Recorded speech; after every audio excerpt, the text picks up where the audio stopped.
ऑनश्विट्स परिसर में ब्लॉक 11 जल्द ही दमनकारी व्यवस्था का दृश्य केंद्र बन गया। शिविर के अन्य क्षेत्रों के विपरीत इसका संचालन जानबूझकर चुप्पी में किया जाता था, सामान्य पदानुक्रम के बाहर से प्रबंधित किया जाता था और उन मामलों के लिए आरक्षित किया जाता था जिनमें अनुकरणीय दंड या विवेकपूर्ण उन्मूलन की आवश्यकता होती थी।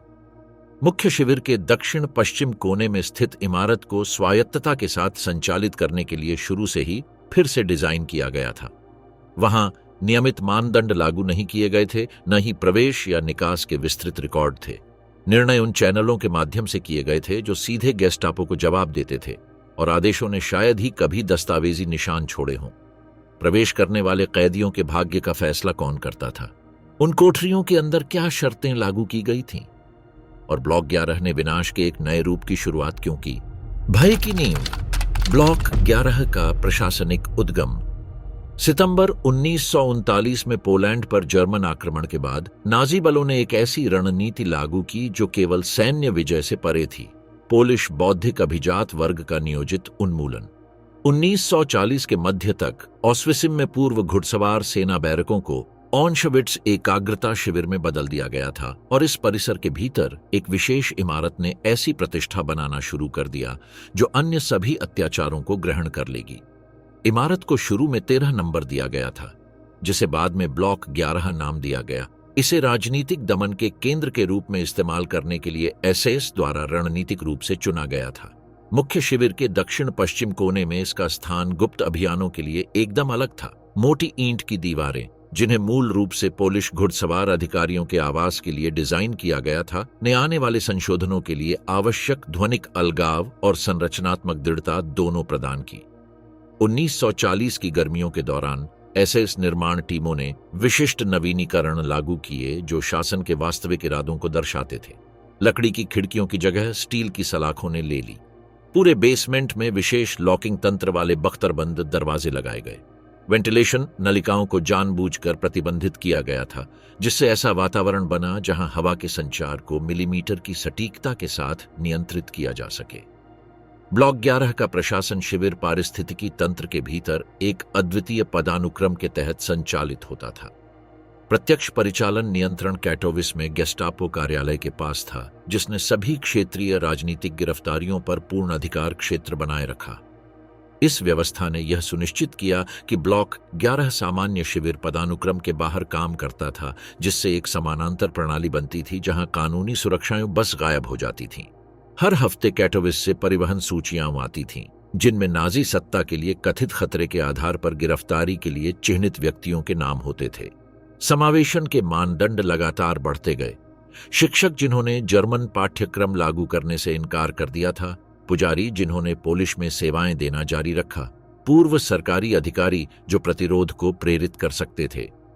राजनीतिक दुश्मन की परिभाषा में न केवल सक्रिय प्रतिरोध शामिल था, बल्कि ऐसा कोई भी व्यवहार शामिल था जो बौद्धिक स्वतंत्रता या सांस्कृतिक गौरव का संकेत देता हो।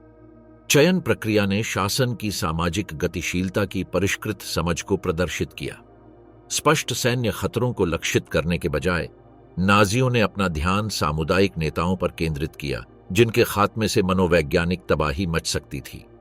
एक गांव के शिक्षक के गायब होने से न केवल एक शिक्षक की नौकरी चली गई, बल्कि पूरे समुदाय को पोलिश सांस्कृतिक पहचान को बनाए रखने की कीमत के बारे में एक भयानक संदेश भी मिला। उस समय के प्रशासनिक अभिलेख आतंक के पीछे नौकरशाही तंत्र को उजागर करते हैं। तथाकथित बंकर बुक ने दैनिक प्रविष्टियों का दस्तावेजीकरण करना शुरू किया। नाम, कैदियों की संख्या, तैयार किए गए आरोप और उसके बाद के गंतव्य। आरोपों में पूर्वानुमानित पैटर्न का पालन किया गया। जर्मन विरोधी गतिविधियां, अवैध प्रचार, यहूदियों को सहायता, तोड़फोड़। इन आरोपों की जानबूझकर अस्पष्टता ने व्यावहारिक रूप से किसी भी व्यवहार को पूर्वव्यापी रूप से आपराधिक बनाने की अनुमति दी। जुलाई और दिसंबर 1940 के बीच ब्लॉक 11 ने 3000 से ज्यादा पोलिश राजनीतिक बंदियों को निपटाया। ज्यादातर लोग कभी भी शिविर से जिंदा नहीं निकल पाए। जो लोग शुरुआती पूछताछ में बच गए, उन्हें ऐसी सजा दी गई जो मानवीय प्रतिरोध की सीमाओं का परीक्षण करती थी। इमारत को मनोवैज्ञानिक यातना तकनीकों को परिष्कृत करने के लिए एक प्रयोगशाला में बदल दिया गया था, जिसे बाद में पूरे नाजी शिविर नेटवर्क में बड़े पैमाने पर लागू किया गया। इस अवधि के दौरान कैटोविस गेस्टापो और ऑनशविट्स कमांड के बीच पत्राचार इन ऑपरेशनों की प्रयोगात्मक प्रकृति को उजागर करता है। अधिकारियों ने पूछताछ के तरीकों पर चर्चा की, जैसे कि वे वैज्ञानिक प्रयोग थे, मानसिक प्रतिरोध को तोड़ने के लिए विभिन्न तरीकों की प्रभावशीलता का मूल्यांकन किया। यह ठंडा और नैदानिक दस्तावेजीकरण उस शारीरिक क्रूरता के साथ नाटकीय रूप से विपरीत होगा जो इमारत के तहखाने में एक साथ हो रही थी। 1940 के अंत तक ब्लॉक 11 ने ऑनशविट्स के भीतर सबसे डरावनी जगह के रूप में अपनी प्रतिष्ठा स्थापित कर ली थी। अन्य बैरकों में कैदियों ने किसी भी ऐसे व्यवहार से बचने के लिए विस्तृत अंधविश्वास विकसित किए थे जिसके परिणाम स्वरूप उन्हें ब्लॉक 11 में स्थानांतरित किया जा सकता था। फुसफुसाते हुए बातचीत में इमारत का मात्र उल्लेख प्रतिरोध या भागने के बारे में किसी भी चर्चा को चुप कराने के लिए पर्याप्त था। 1941 के दौरान ब्लॉक के कार्यात्मक विकास ने नाजी आतंक की अनुकूली प्रकृति को प्रदर्शित किया।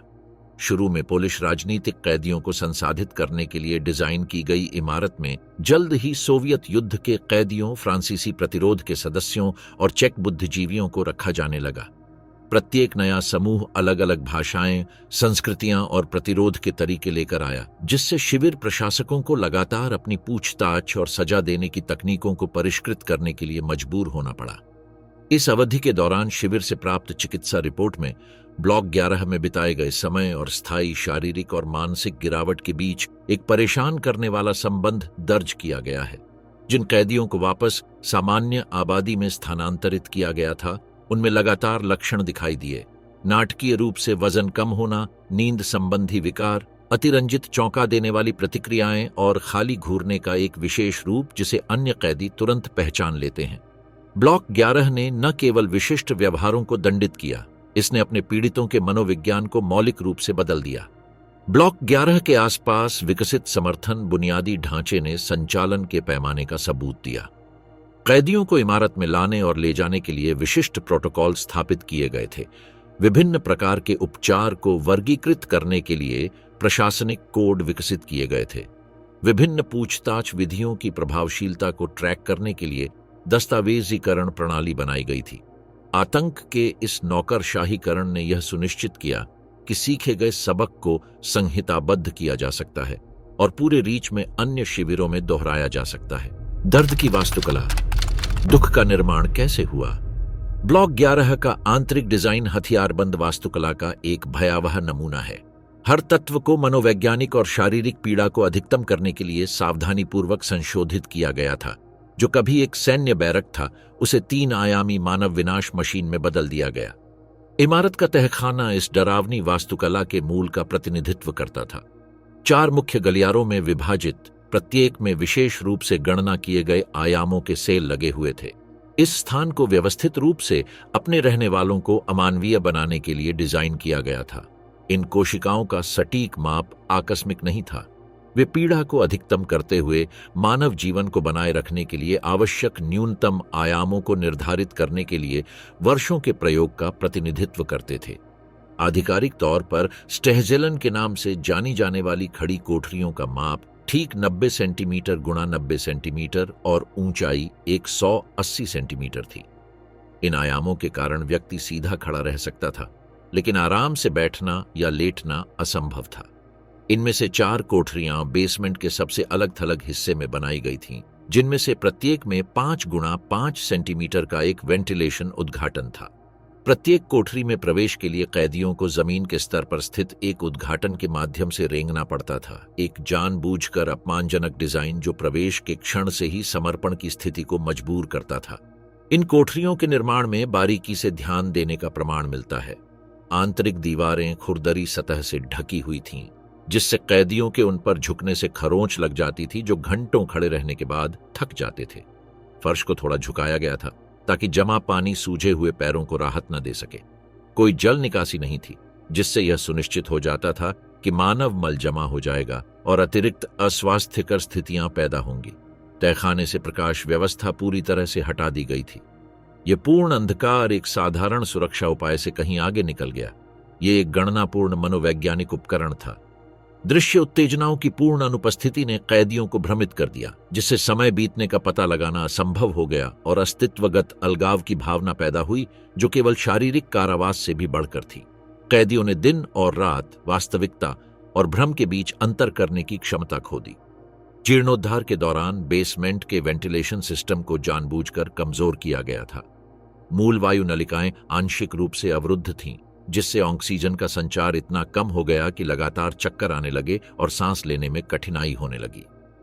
बाद में सोवियत शोधकर्ताओं द्वारा किए गए मापों से पता चला कि बेसमेंट में ऑक्सीजन का स्तर सामान्य मानकों से लगभग 40% कम था, जिससे क्रॉनिक हाइपोक्सिया पैदा हुआ, जिसने शारीरिक प्रतिरोध और संज्ञानात्मक कार्य दोनों को कमजोर कर दिया।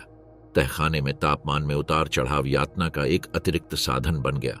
सर्दियों में तापमान नियमित रूप से 5 डिग्री सेल्सियस से नीचे चला जाता था, जबकि गर्मियों में यह 35 डिग्री से अधिक हो सकता था।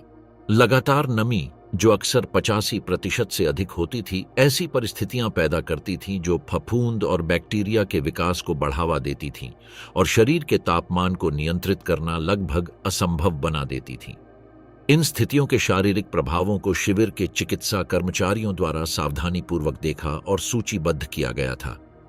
खड़े रहने की कोठरी में बंद कैदियों को पहले 24 घंटों के भीतर निचले छोरों में गंभीर सूजन का अनुभव हुआ।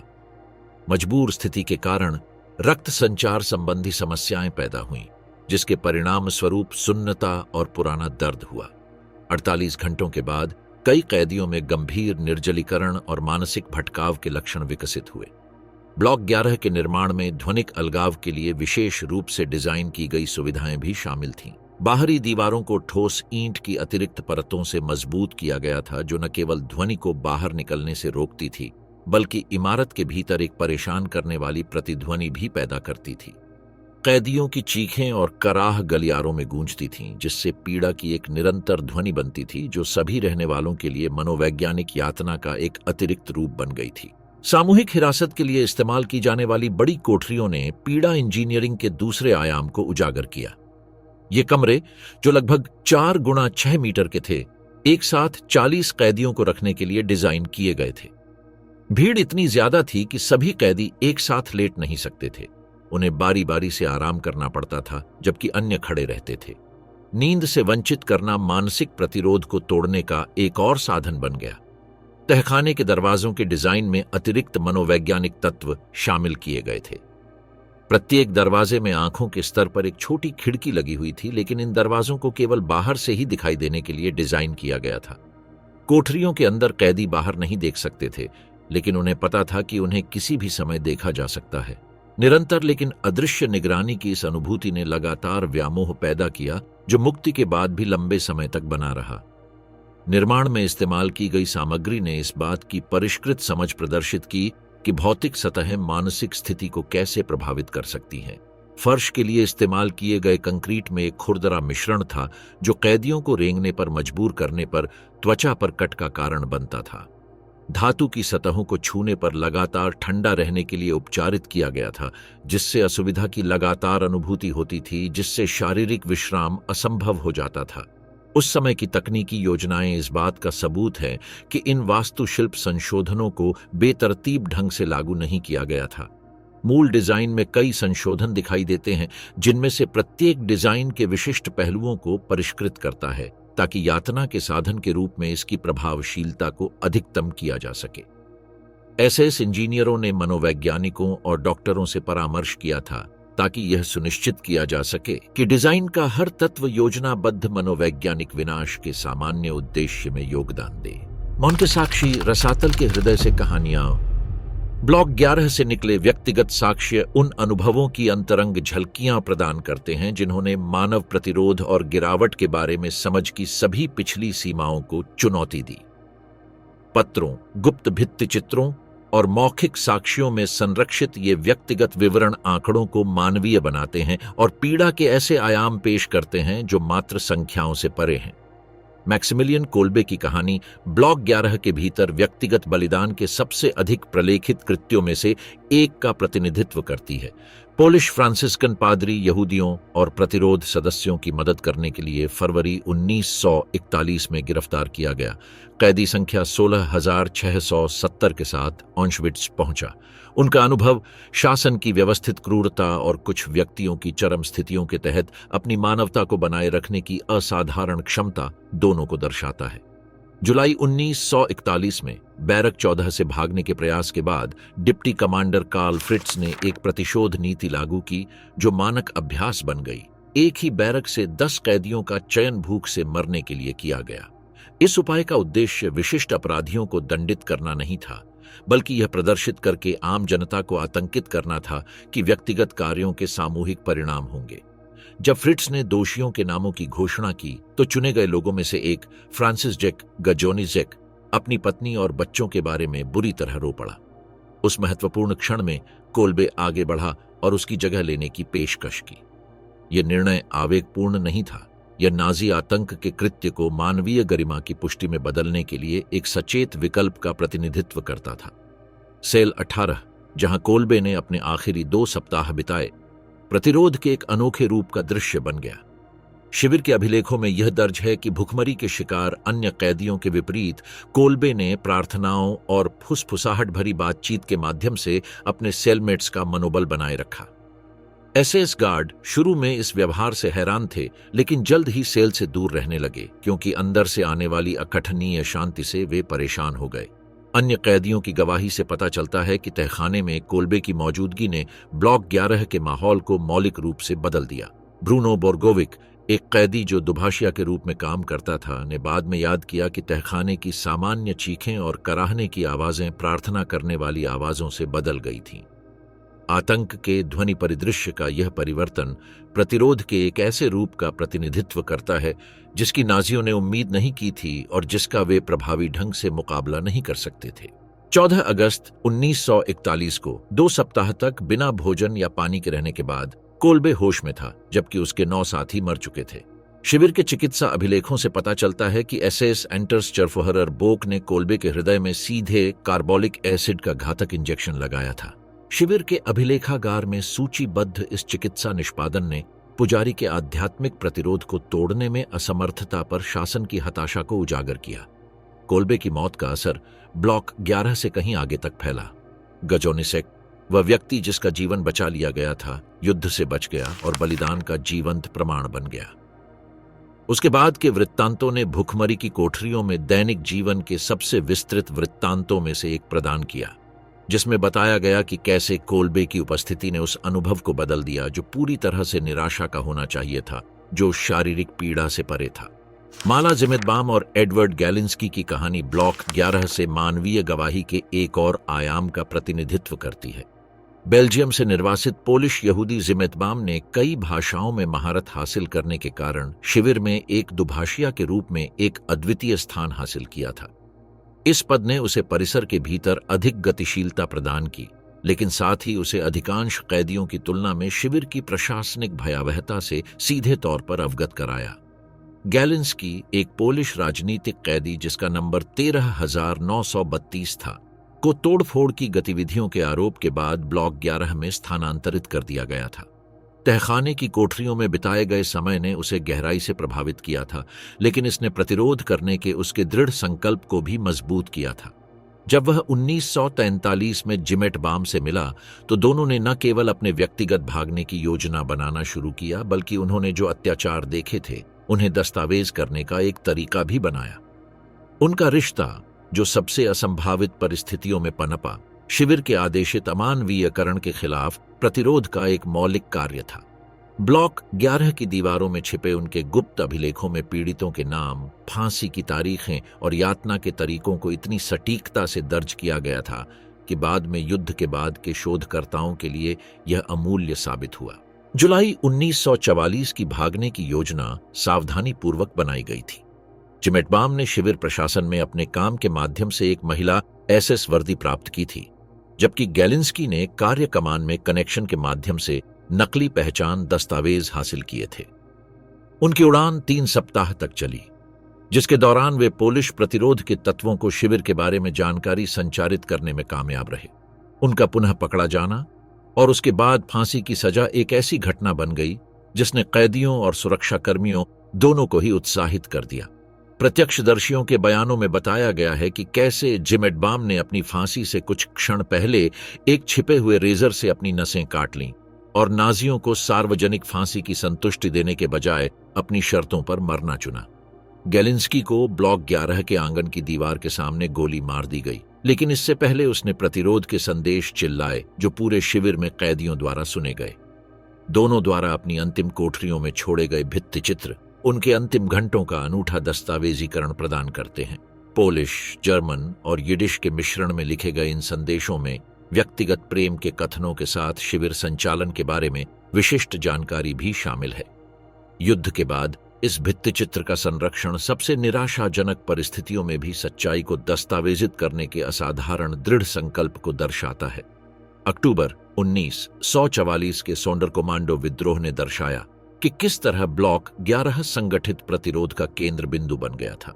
श्मशान घाटों में काम करने के लिए मजबूर सोंडरकोमांडो के सदस्यों ने एक संचार नेटवर्क विकसित किया था जिसमें ब्लॉक 11 के कैदियों के साथ गुप्त संपर्क शामिल थे। इस कनेक्शन ने उन्हें विस्फोटक तस्करी का समन्वय करने और ऑनशविट्स के इतिहास में एकमात्र सफल सशस्त्र विद्रोह की योजना बनाने की अनुमति दी।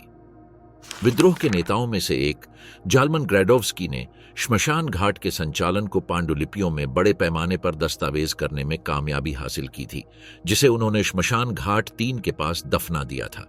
युद्ध के बाद खोजे गए इन दस्तावेजों ने प्रतिरोध के परिष्कृत संगठन और ब्लॉक 11 की गुप्त गतिविधियों के लिए संचार केंद्र के रूप में निभाई जाने वाली केंद्रीय भूमिका को उजागर किया।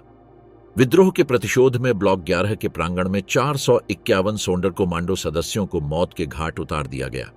बचे हुए कुछ लोगों की गवाही बताती है कि ये फांसी की सजाएं रोजाना की जाने वाली सजाओं से अलग थीं। दोषियों को गोली मारने से पहले अपनी कब्र खुद खोदने के लिए मजबूर किया जाता था और अन्य कैदियों को चेतावनी देने के लिए शवों को कई दिनों तक खुला छोड़ दिया जाता था। इस अवधि के दौरान शिविर के चिकित्सा रिकॉर्ड में एक परेशान करने वाली घटना दर्ज की गई। ब्लॉक 11 के बचे लोगों में समकालीन मनोवैज्ञानिकों द्वारा पोस्ट ट्रॉमेटिक स्ट्रेस डिसऑर्डर के रूप में पहचाने जाने वाले विकास लक्षणों में बार बार बुरे सपने आना, अत्यधिक सतर्कता और एक विशेष प्रकार का विघटन शामिल था जो व्यक्तियों को दिन के दौरान काम करने की अनुमति देता था जबकि रात में उन्हें दुर्बल करने वाले भय का अनुभव होता था। नश्वर परीक्षण, वह ब्लॉक जहां रासायनिक विनाश का जन्म हुआ। 1941 की गर्मियों में ब्लॉक 11 की प्रकृति में एक मौलिक परिवर्तन हुआ जब मूल रूप से व्यक्तिगत यातना और निष्पादन के लिए डिजाइन की गई सुविधाएं रासायनिक विनाश के साथ पहले नियोजित प्रयोगों का स्थल बन गईं। यह विकास आकस्मिक नहीं था बल्कि उन कारकों के अभिसरण का परिणाम था जो नाजी नरसंहार की प्रयोगात्मक प्रकृति को पूर्व निर्धारित करेंगे। ऑशविट्ज के डिप्टी कमांडर कार्ल फ्रिट्ज ने अन्य शिविरों में विनाश अभियानों को देखा था और इस निष्कर्ष पर पहुंचे थे कि पारंपरिक निष्पादन विधियां, गोली मारना, फांसी देना, पीटना, बड़ी संख्या में पीड़ितों के लिए अक्षम थीं। व्यक्तिगत निष्पादन के लिए बहुत अधिक कर्मियों की आवश्यकता होती है, पीड़ितों में प्रतिरोध उत्पन्न होता है और उन्हें अंजाम देने के लिए जिम्मेदार एसएस गार्डों के बीच मनोवैज्ञानिक समस्याएं पैदा होती हैं। शिविर के मुख्य कमांडर रुडोल्फ होस की अनुपस्थिति के दौरान फ्रिट्ज ने जिक्लोन बी के साथ प्रयोग करने की पहल की, एक कीटनाशक जो पहले से ही ऑशविट्ज में कपड़ों और बैरकों को कीटाणु रहित करने के लिए नियमित रूप से इस्तेमाल किया जाता था। गैस को एक विनाशकारी हथियार के रूप में परीक्षण करने के उनके निर्णय ने इसके लाभों की सहज समझ को प्रदर्शित किया।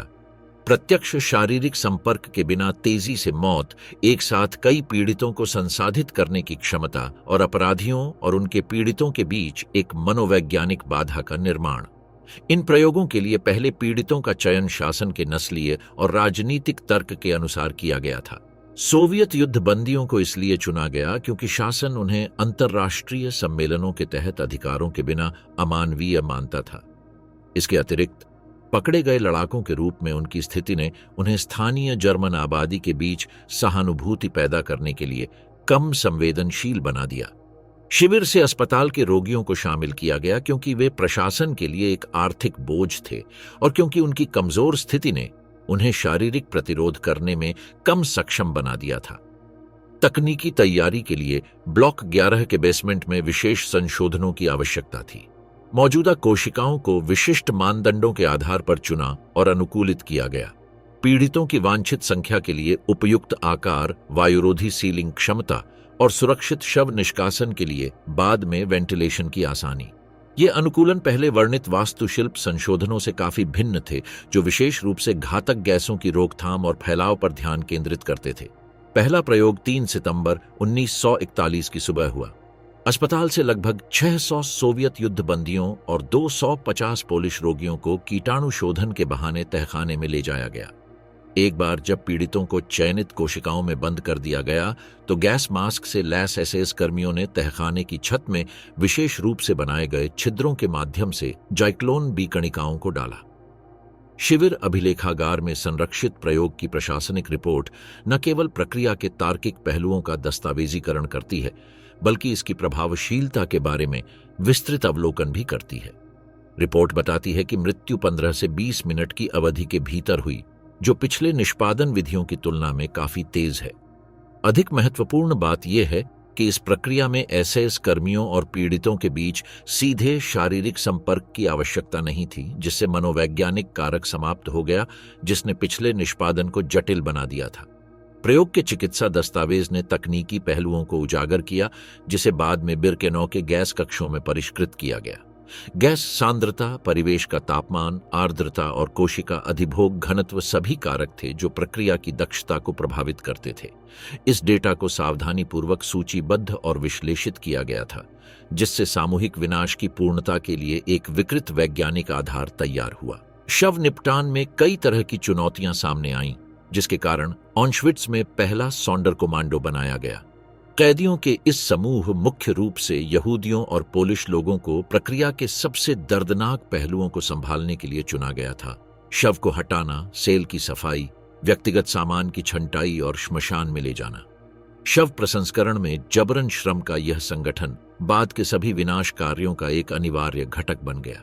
युद्ध के बाद एकत्र किए गए पहले सॉन्डर कमांडो सदस्यों की गवाही गैसिंग के बाद कोशिकाओं में प्रवेश करते समय उनके सामने आने वाली स्थितियों के बारे में परेशान करने वाले विवरण प्रदान करती है।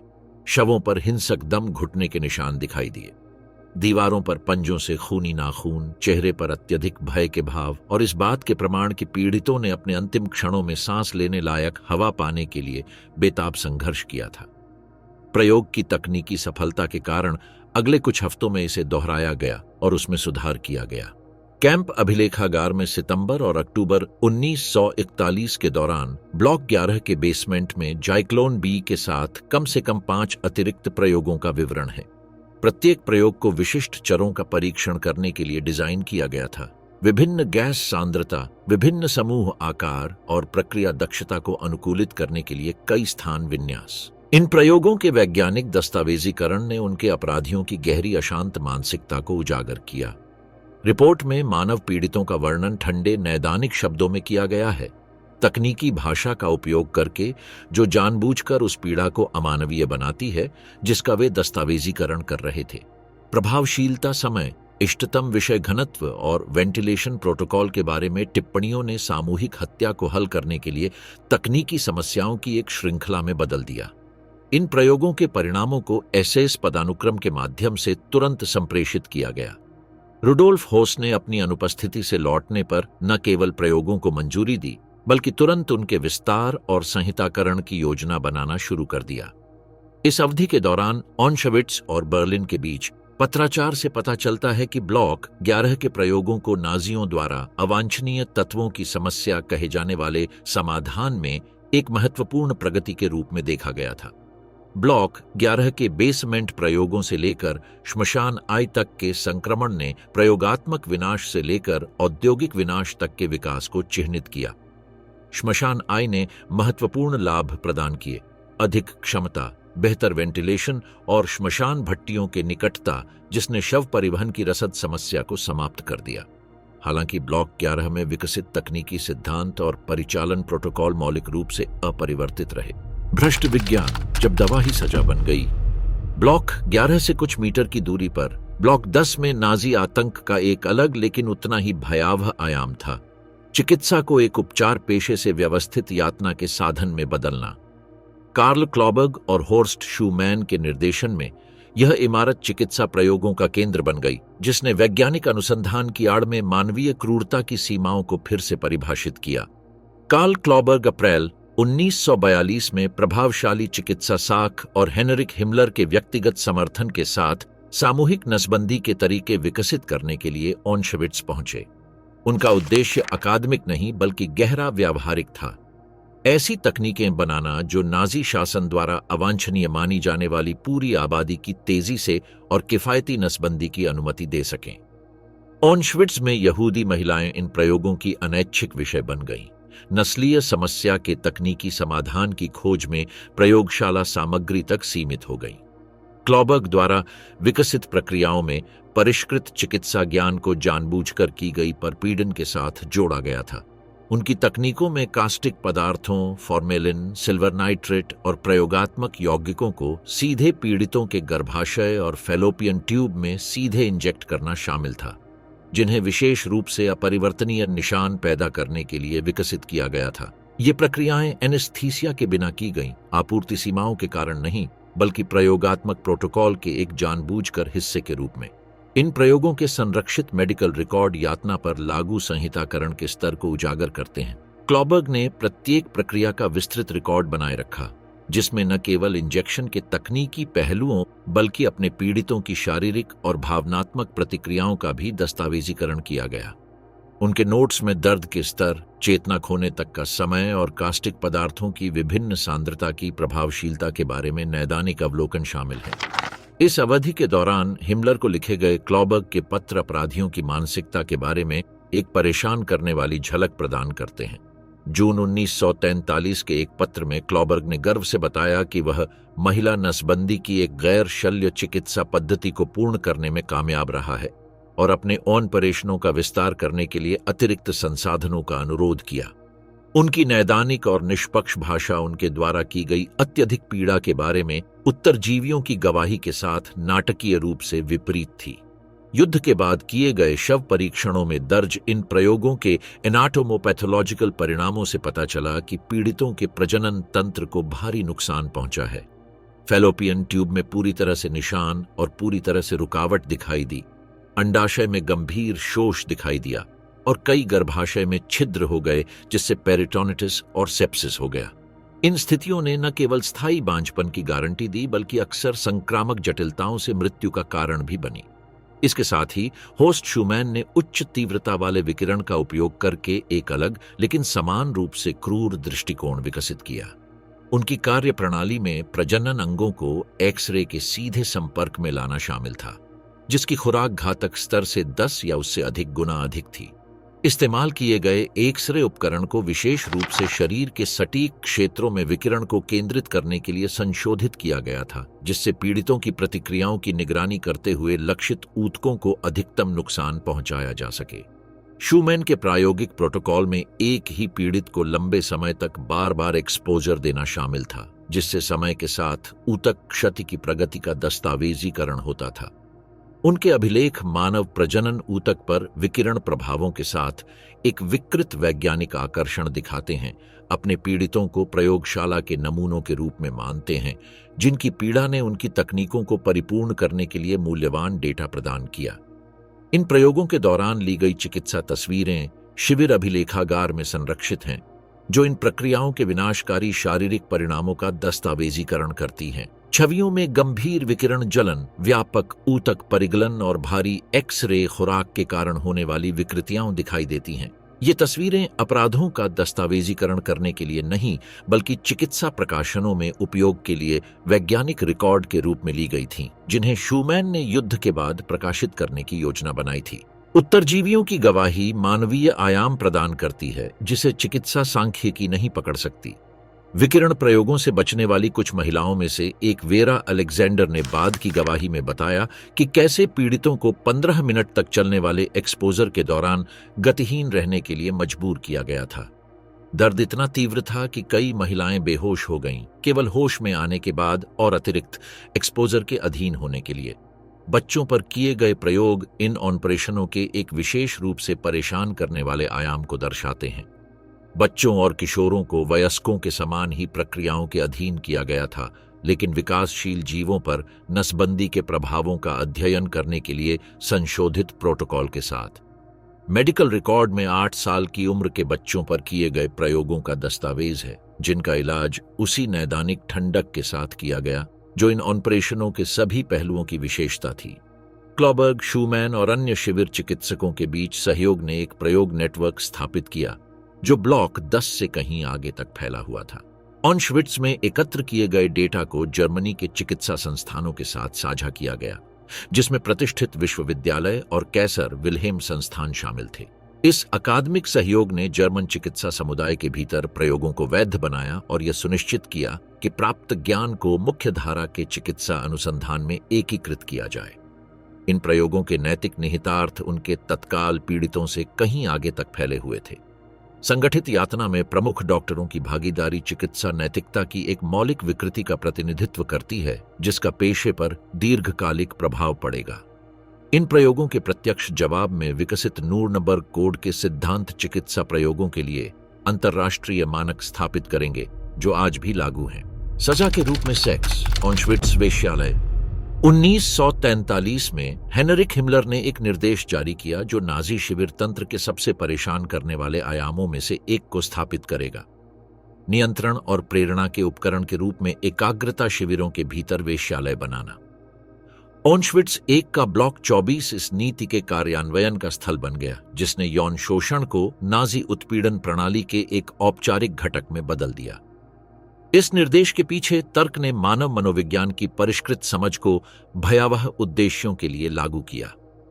नाजी योजनाकारों ने देखा था कि पुरुष कैदियों के बीच पूर्ण यौन वंचना एक विशेष प्रकार की हताशा को जन्म देती है, जिसे उत्पादक उद्देश्यों की ओर मोड़ा जा सकता है। श्रम उत्पादकता और आज्ञाकारिता के लिए पुरस्कार के रूप में नियंत्रित यौन पहुंच की पेशकश करके शासन ने एक प्रोत्साहन प्रणाली बनाई जिसने सबसे बुनियादी मानवीय आवश्यकताओं का शोषण किया। इस कार्य के लिए ब्लॉक 24 का चयन आकस्मिक नहीं था।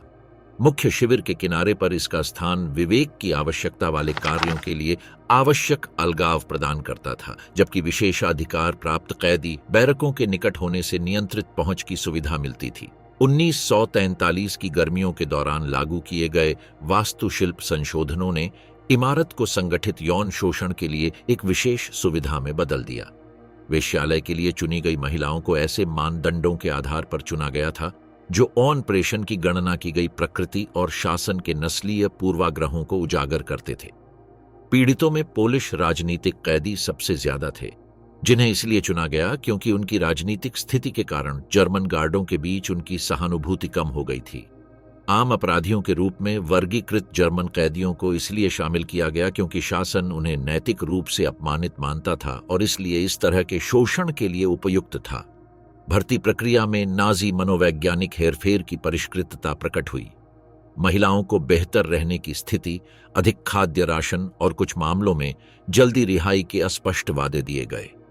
इन प्रस्तावों को आवश्यक कार्यों की वास्तविक प्रकृति का उल्लेख किए बिना विशेष कार्य अवसर के रूप में प्रस्तुत किया गया था। एक बार जब महिलाओं ने स्वीकार कर लिया तो उन्हें पता चला कि पीछे हटने का परिणाम कार्य कमांड में स्थानांतरण होगा, जो मृत्युदंड के बराबर होगा। वेश्यालय का प्रशासन कूपन प्रणाली के माध्यम से संचालित होता था, जिसने शिविर की अर्थव्यवस्था के भीतर मानवीय अंतरंगता को एक वस्तु में बदल दिया।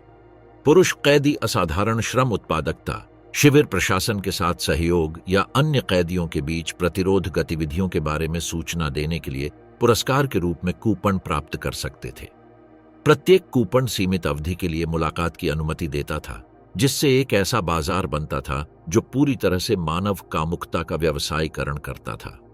शिविर के अभिलेखों में संरक्षित वेश्यालय के प्रशासनिक अभिलेख नौकरशाही के उस स्तर को दर्शाते हैं जिसने यौन शोषण को एक नियमित प्रशासनिक प्रक्रिया में बदल दिया। आगंतुकों की सूची, संचालन कार्यक्रम और चिकित्सा निरीक्षण रिपोर्ट से पता चलता है कि शासन ने शिविर प्रशासन के अन्य पहलुओं के लिए इस्तेमाल की गई उसी संगठनात्मक मानसिकता को जबरन वेश्यावृत्ति के प्रबंधन में भी लागू किया। ब्लॉक 24 की देखरेख का काम महिला एसएस गार्डों को सौंपा गया था, खास तौर पर इरमा ग्रीस, जिनकी इन ऑपरेशनों में भागीदारी ने अपमान और नियंत्रण के अतिरिक्त आयाम जोड़े। ग्रीस ने विशिष्ट प्रोटोकॉल विकसित किए जो पीड़ितों के अपमान को अधिकतम करते थे। कई पर्यवेक्षकों की मौजूदगी में किए गए अपमानजनक चिकित्सा निरीक्षण, दर्दनाक रासायनिक पदार्थों से युक्त कीटाणु शोधन प्रक्रियाएं और भोजन से वंचित करना और सार्वजनिक प्रदर्शन जैसे दंड तंत्र। उत्तरजीवियों की गवाही से पता चलता है कि किस तरह ब्लॉक 24 की महिलाओं ने जीवित रहने की ऐसी रणनीतियां विकसित कीं जो केवल शारीरिक प्रतिरोध से परे थीं। हेलेना बिरेनबाम ने दस्तावेज किया कि कैसे पीड़ितों ने आपसी सहायता नेटवर्क बनाए, विशेष रूप से हिंसक आगंतुकों के बारे में जानकारी साझा की और तत्काल खतरों के बारे में चेतावनी देने के लिए संकेत विकसित किए। ये नेटवर्क प्रतिरोध के ऐसे रूपों का प्रतिनिधित्व करते थे जिनकी शिविर प्रशासकों ने उम्मीद नहीं की थी और जिन्हें वे पूरी तरह से नियंत्रित नहीं कर सकते थे। उस समय की चिकित्सा रिपोर्टों ने एकाग्रता शिविर की परिस्थितियों में जबरन वेश्यावृत्ति के विनाशकारी शारीरिक परिणामों को उजागर किया। चिकित्सा रिपोर्टों में बड़े पैमाने पर यौन संचारित संक्रमण, यौन हिंसा से शारीरिक आघात और संक्षारक रासायनिक पदार्थों के साथ रोग निरोधी उपचारों के कारण होने वाली स्त्री रोग संबंधी जटिलताओं का दस्तावेजीकरण किया गया है। लागू चिकित्सा प्रोटोकॉल ने महिला पीड़ितों के कल्याण की तुलना में पुरुष आगंतुकों के बीच रोग की रोकथाम को प्राथमिकता दी।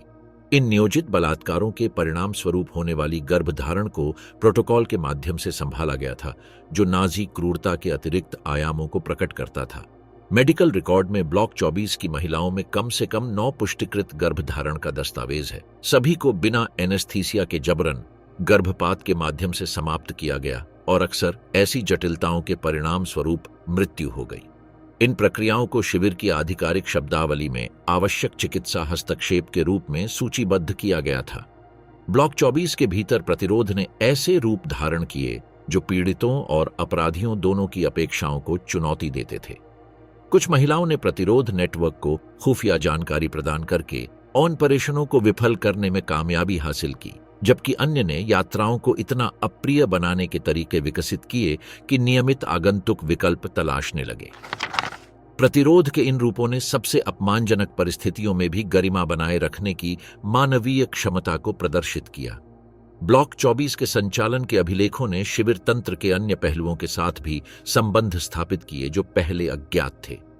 अभिलेखों से पता चलता है कि यात्राओं के दौरान एकत्र की गई जानकारी का उपयोग शिविर प्रशासन द्वारा प्रतिरोध गतिविधियों में शामिल कैदियों की पहचान करने के लिए किया गया था। वेश्यालय न केवल एक नियंत्रण उपकरण के रूप में बल्कि शिविर की गुप्त गतिविधियों के बारे में खुफिया स्रोत के रूप में भी काम करता था। ब्लॉक 24 ऑपरेशन के लैंगिक निहितार्थ पीड़ितों पर उनके तत्काल प्रभाव से कहीं आगे तक फैले हुए थे। बलात्कार को एक नियंत्रण उपकरण के रूप में संस्थागत बनाना यौन हिंसा के एक संहिताकरण का प्रतिनिधित्व करता है, जिसका युद्ध अपराधों को समझने के लिए स्थायी परिणाम होगा। ऑशविट्ज में स्थापित मिसालें बाद में संघर्षों में यौन हिंसा पर अंतर्राष्ट्रीय कानून के विकास को सूचित करेंगी। अंतिम उड़ान, रीच के पतन से पहले सबूतों का विनाश। 1944 की गर्मियों में जब सोवियत सेना पूर्वी मोर्चे से तेजी से आगे बढ़ने लगी, तो एसएस अधिकारियों ने ऑशविट्ज में लागू की गई विनाश प्रणाली के निशान मिटाने के उद्देश्य से कई उपाय शुरू किए। रीचमैन सिक्योरिटी ऑफिस RSHA से सीधे आदेश आए और औपचारिक चैनलों के जरिए कैंप कमांडर रुडोल्फ हॉस को भेजे गए।